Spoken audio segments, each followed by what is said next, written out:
Hello students, this is Shaheen and in this particular lecture video we are going to discuss a further topic of macroeconomics second semester।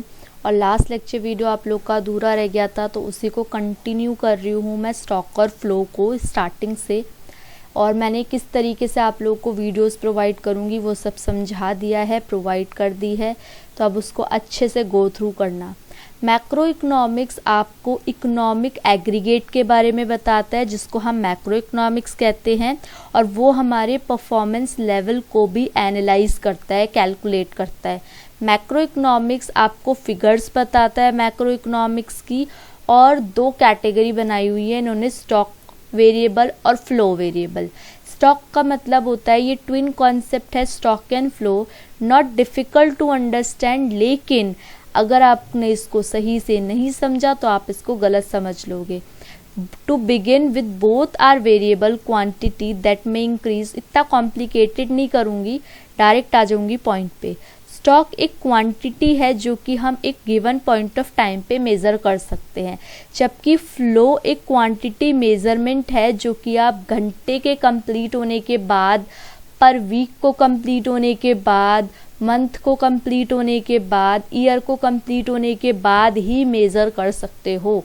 Stock किसी भी time पे measure किया जा सकता है, लेकिन जो फ्लो होता है वो एक स्पेसिफिक पीरियड ऑफ टाइम के बाद ही मेज़र किया जाता है। जैसे कि the amount of water in a tub, जो टब में पानी है वो तो स्टॉक है, वो तो किसी भी टाइम पे मैं मेज़र कर लूँगी, इतना है कि इतना है कि इतना है, लेकिन कितना उसमें फ़्लो हो रहा है अमाउंट, ठीक है, कितना अमाउंट फ़्लो हो रहा है, देखो ये लिखा given moment of time the amount of water coming out of tap is the flow, क्योंकि जब एक टैप में से, जितना भी टैप में से पानी निकल रहा है वो आप एक स्पेसिफिक टाइम पीरियड के बाद ही बता पाओगे कि इतना बचा। ड्राइंग इज सो बैड, आप उसको इग्नोर करना।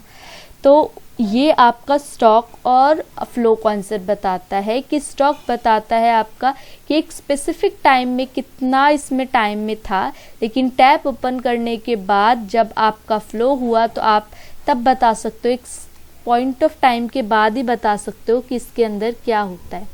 स्टॉक के एग्जाम्पल्स हैं कुछ। स्टॉक एक वेरिएबल है, पर्सन की wealth, balance sheet of a firm, supply और फिक्स्ड डिपॉजिट कितनी है, इन्वेंट्री कितनी है, सेविंग कितनी है, एक्यूमुलेटेड सेविंग कितनी है, total stock of capital, foreign exchange reserve, total flow कितना है, पर्सन की इनकम और उसका खर्चा, profit and loss account, money कितना खर्च किया, एक सर्टेन पीरियड ऑफ टाइम के बाद ही तो बता पाओगे आप, इंटरेस्ट कितना मिला आपको, इन्वेंट्रीज में कितना बदलाव आया, सेविंग कितनी है, इन्वेस्टमेंट कितनी है, balance of payment, addition to employment, government के टैक्स रिवेन्यूज, गवर्नमेंट के expenditure, export import, wages and salary. तो ये सारी की सारी चीज़ें आपको किसके बारे में बताएंगी, स्टॉक और फ्लो। अब यहाँ पे कुछ इंपॉर्टेंट पॉइंट्स है वो समझो।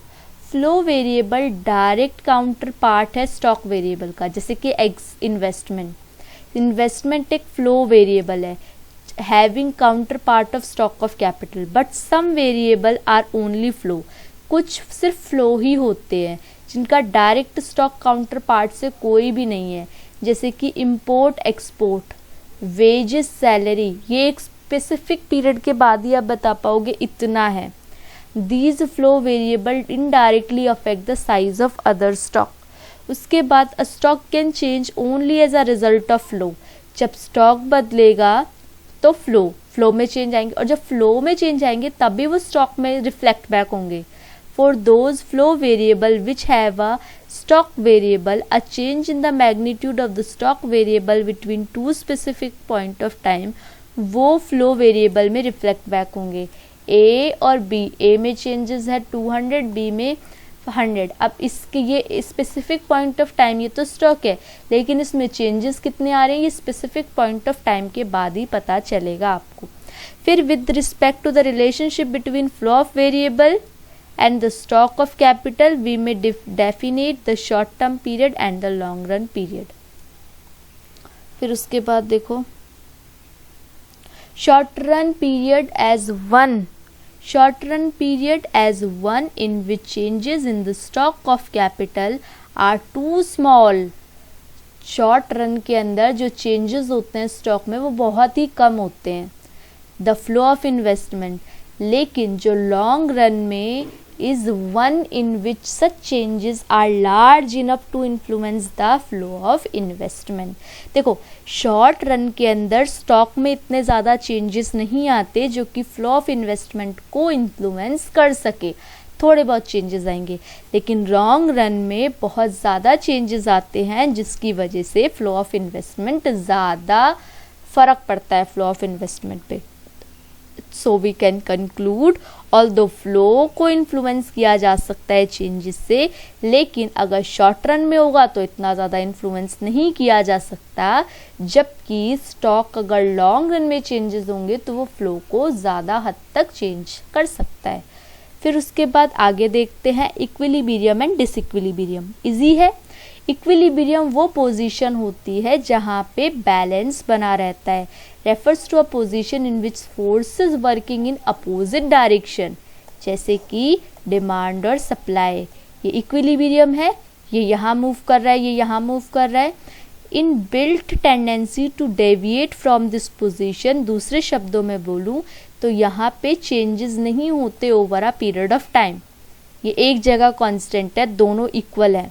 लेकिन जब डिसइक्विलिब्रियम पोजीशन हो जाती है तो वो इक्विलिब्रियम पोजीशन के बिल्कुल अपोजिट है, वहाँ पे इम्बैलेंस हो जाता है। Is the state of which opposite force produce imbalance, यहाँ पे बैलेंस हो जाएगा, यहाँ पे इम्बैलेंस हो जाएगा, और इसको बोलेंगे कि स्टेट ऑफ बैलेंस यहाँ पे अब्सेंस है।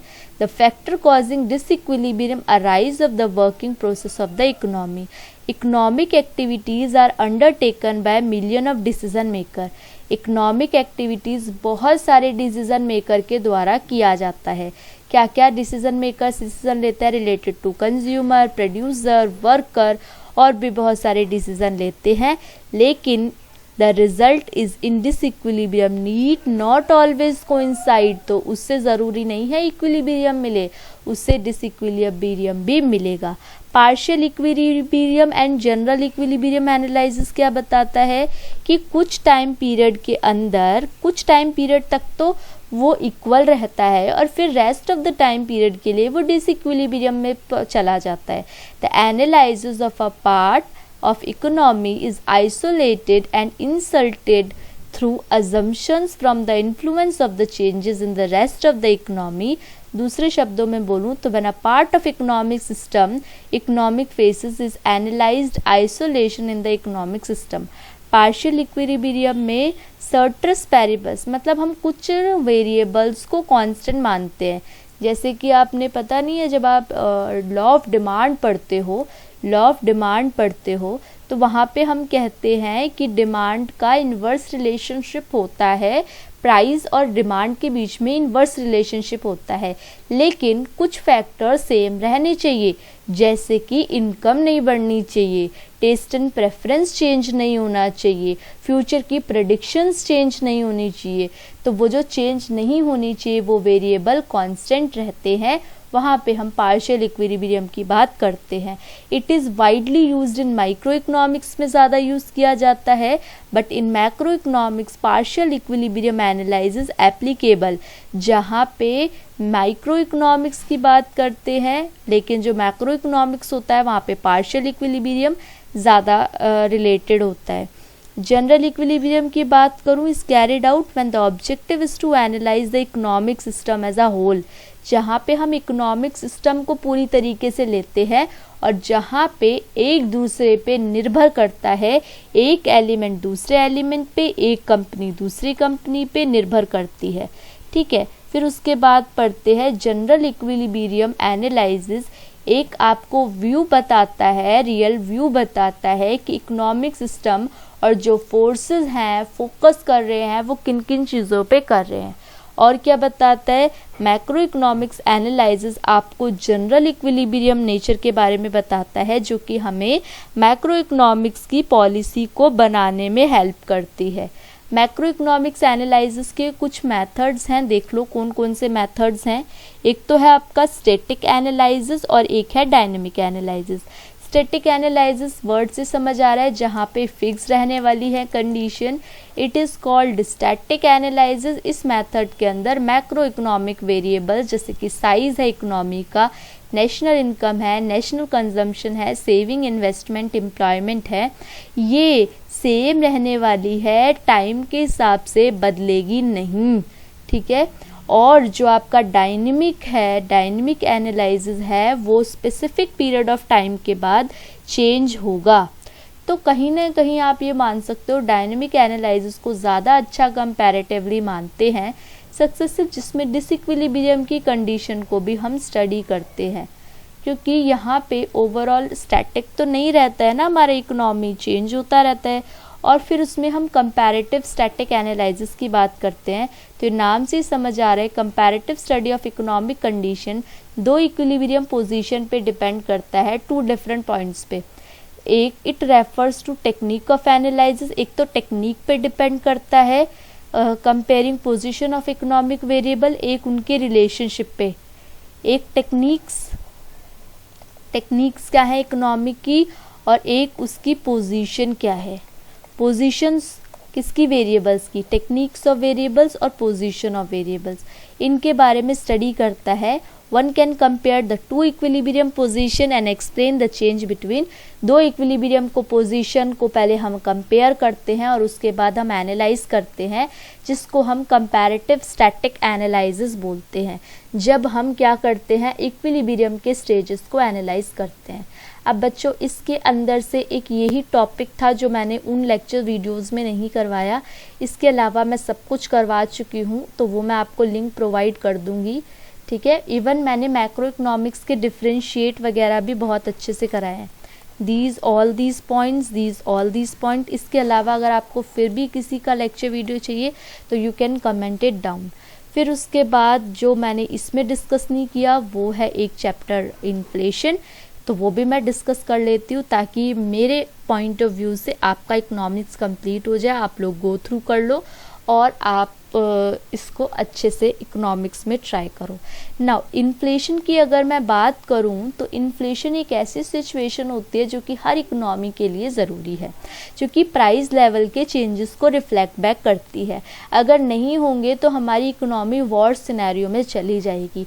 ये हमारे रियल इनकम को भी रिफ्लेक्ट बैक करता है आपका इन्फ्लेशन कुछ परसेंटेज में होगी तो अच्छा होता है, और अगर इन्फ्लेशन एक लिमिट से ज़्यादा होगी तो फिर वो क्या हो जाता है, वो एक बियॉन्ड द एक्सपेक्टेशन चली जाती है और इकोनॉमिक डिप्रेस्ड हो जाती है। ये एक आपका फॉर्मूला है जो कि इम्पॉर्टेंट है, that is expected rate of return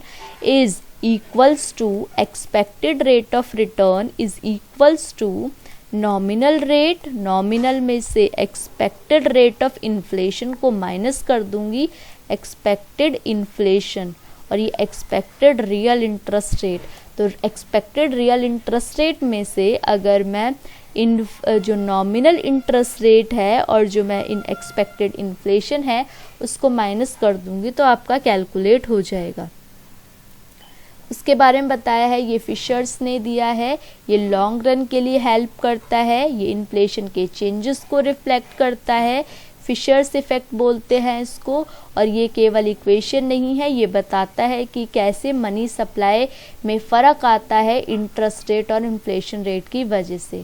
उसके अलावा देखो इन्फ्लेशन और उसके टाइप्स क्या क्या हैं, जैसे कि लो इन्फ्लेशन, क्रीपिंग, माइल्ड और लो इन्फ्लेशन। ये माइल्डेस्ट फॉर्म ऑफ इन्फ्लेशन है जहाँ पे रेट इंक्रीज करते हैं प्राइजेस के बहुत ही कम, that is not more than 3% से भी कम होते हैं, तो इसको क्रीपिंग इन्फ्लेशन कहते हैं। क्रॉनिक और सेक्युलर इन्फ्लेशन कहलाता है when creeping inflation continuous for a long period, means बहुत ही कम परसेंट से बढ़ रहा है लेकिन हर कुछ टाइम पीरियड के बाद सेम बढ़ रहा है। It takes the form of chronic inflation, जहाँ पे क्रॉनिक इन्फ्लेशन का मतलब होता है एक इन्फ्लेशन जो कि काफ़ी लंबे टाइम तक फॉलो हो रहा है लेकिन वो कम है। वॉकिंग और ट्रॉटिंग इन्फ्लेशन का मतलब जहाँ पे रेट ऑफ इंक्रीज जो प्राइजेस में है वो 3 से ज़्यादा है लेकिन 10% से कम है। It should be corrected in time as otherwise इसको हमें टाइम पे ठीक करना चाहिए, अदरवाइज हमें दिक्कत देखनी पड़ सकती है। मॉडरेट इन्फ्लेशन कौन सा होता है? जो कि club together creeping and walking, जब हम क्रीपिंग और वॉकिंग को मिला देते हैं, क्रीपिंग और वॉकिंग को मिला देंगे, it happens when price is less by 10%, 10% से तो कम है, according to him it is stable inflation. और ये एक सीरियस इकोनॉमिक प्रॉब्लम नहीं है, इसको हम मॉडरेट इन्फ्लेशन इसीलिए कहते हैं, ये अच्छा माना जाता है। रनिंग इन्फ्लेशन क्या होता है? When price rises eight fast rate that is more than 10%। तो एक बार इसको समराइज करते हैं, जैसे कि एक सेकेंड, ये रहा इन्फ्लेशन के टाइप्स। लो इन्फ्लेशन में हम कितने की बात करते हैं? 3% की बात करते हैं। और क्रॉनिक में जब 3% लॉन्ग ड्यूरेशन के लिए होता है, वॉकिंग के अंदर जब 3% से लेके 10% तक की बात होती है, मॉडरेट में जब हम फर्स्ट और थर्ड को मिला देते हैं, और रनिंग इन्फ्लेशन का मतलब होता है जब फास्ट रेट में मीन्स 10 से भी ज़्यादा। फिर उसके बाद आता है गैलोपिंग और जंपिंग इन्फ्लेशन। इसमें 30 से 40%, 400%, 1000% बढ़ती है, जो कि 4 टाइम्स बढ़ जाती है। If prices rises by dual triple then the situation term to be galloping inflation कहते हैं इसको। गैलोपिंग इन्फ्लेशन का मतलब होता है जंपिंग इन्फ्लेशन, इसका दूसरा नाम है, जहाँ पे जो आपका परसेंटेज है वो बहुत ज़्यादा बढ़ जाता है। और हाइपर इन्फ्लेशन का मतलब होता है जब 1000 गुना ज़्यादा हो जाता है, 4 गुना ज़्यादा इन्फ्लेशन रेट हो जाता है, मतलब 2 टाइम्स 3 टाइम्स होगा, 2 टाइम्स 3 टाइम्स होगा तो उसको जंपिंग इन्फ्लेशन कहेंगे। और अगर वो 4 टाइम्स से भी ज़्यादा हो जाएगा तो उसको हाइपर इन्फ्लेशन कहेंगे। तो ये कुछ ना कुछ इनके कुछ ना कुछ डिमेरिट्स वगैरह हैं।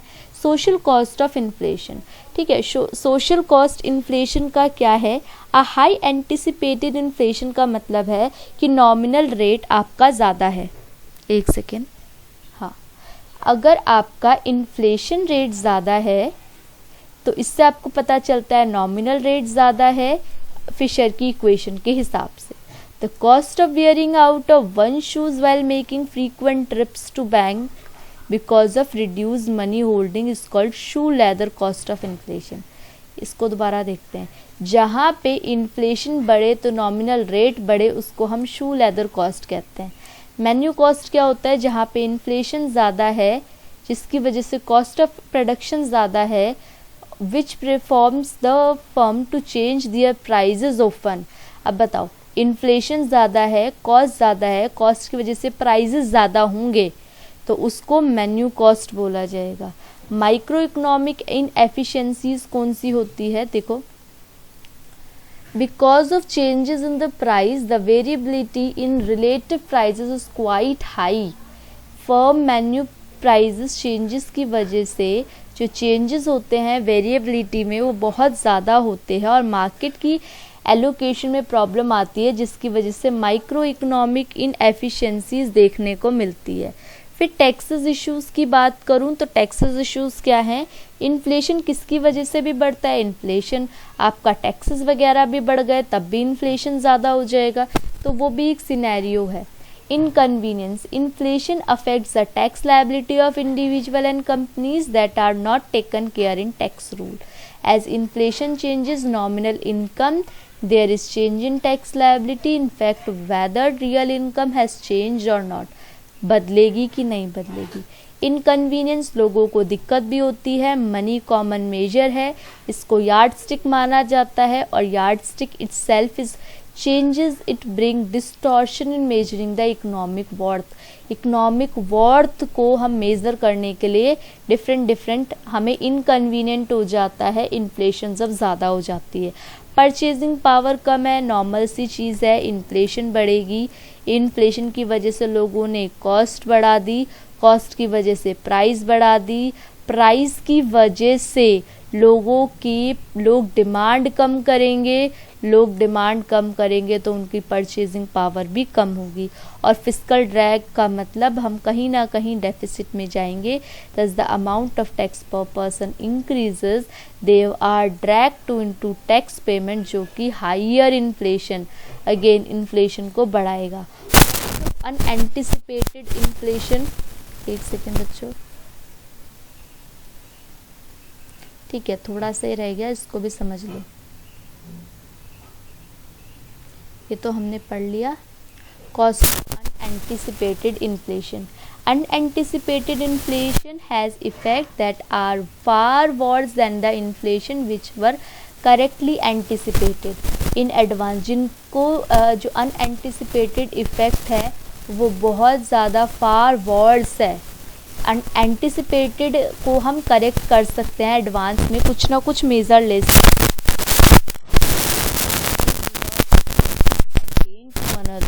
ये एक को फायदा एक को नुकसान पहुंचाता है। It can be understood with a simple loan example, जहाँ पे interest rate were fixed in advance, पहले से ही एडवांस कर लिया, जो कि एंटिसिपेटेड इन्फ्लेशन रेट पे बेस्ड था।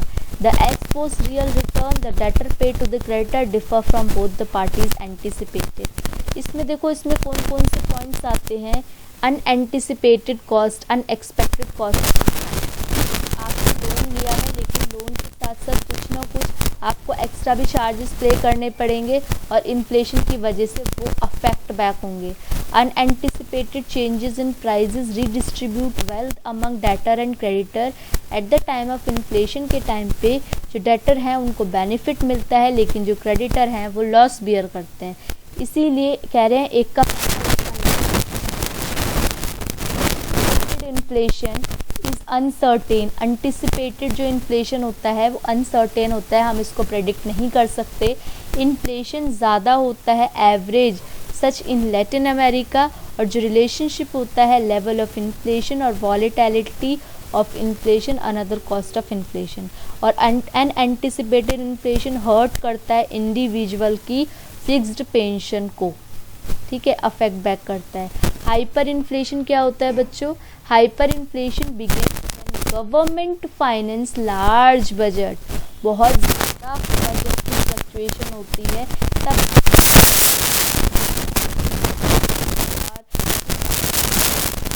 1000%, तो वहाँ पे गवर्नमेंट खर्चा कर रही है, टैक्स कलेक्शन इनएडुकेट है, एबिलिटी टू बोरो लिमिटेड है, लोग आसानी से बोरो नहीं कर सकते, और प्रिंटिंग मोर पेपर करेंसी, ज़्यादा करेंसी को प्रिंट करा जा रहा है।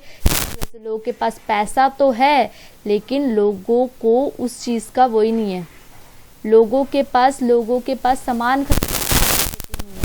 2002 में आई थी और 1 kg टोमेटो 50 लाख के थे वेनेजुएला के अंदर। तो आप ये सोच सकते हो कि लोगों के पास पैसा है लेकिन लोगों के वहाँ पे रखे, लोगों की purchasing power. Government can in finance इस एक्सपेंडिचर, किस तरीके से गवर्नमेंट फाइनेंस करती है? टैक्सेशन के थ्रू, बोरोइंग के थ्रू और मनी प्रिंटिंग के through.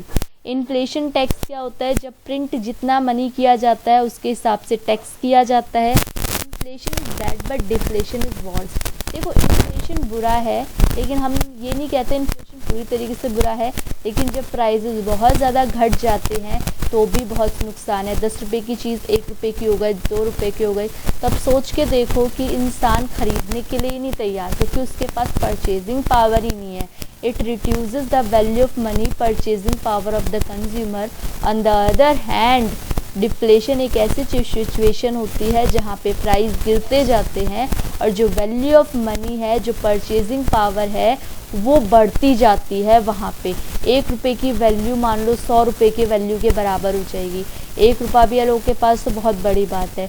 Deflation growth of economy को बहुत घटा देती है, जबकि इन्फ्लेशन इकोनॉमिक एक्टिविटीज़ को काफ़ी हद तक बढ़ाने में हेल्प करती है। तो हमने ये सीखा कि इन्फ्लेशन ठीक है, हम कहते हैं कि महंगाई महंगाई महंगाई, लेकिन महंगाई होना भी एक हद तक ज़रूरी है। डिफ्लेशन बुरा है और हाइपर इन्फ्लेशन भी बुरा है हमारी कंपनी के लिए। तो ये था ऑल अबाउट इन्फ्लेशन। चैप्टर। अभी उसके बाद के सारे चैप्टर्स मैं करवा चुकी हूँ, तो आप लोग उसको गो थ्रू करना और अच्छे से अपना एग्ज़ाम अटेम्प्ट करना। मैक्रो इकोनॉमिक्स के लिए ऑल द बेस्ट। और आप लोगों को नेक्स्ट लेक्चर्स की वीडियोस आप लोगों को इजीली अवेलेबल मिलती रहेगी। But still if you face any type of doubt you can comment it down. Channel को सब्सक्राइब करो, शेयर करो more and more possible. And thank you for watching.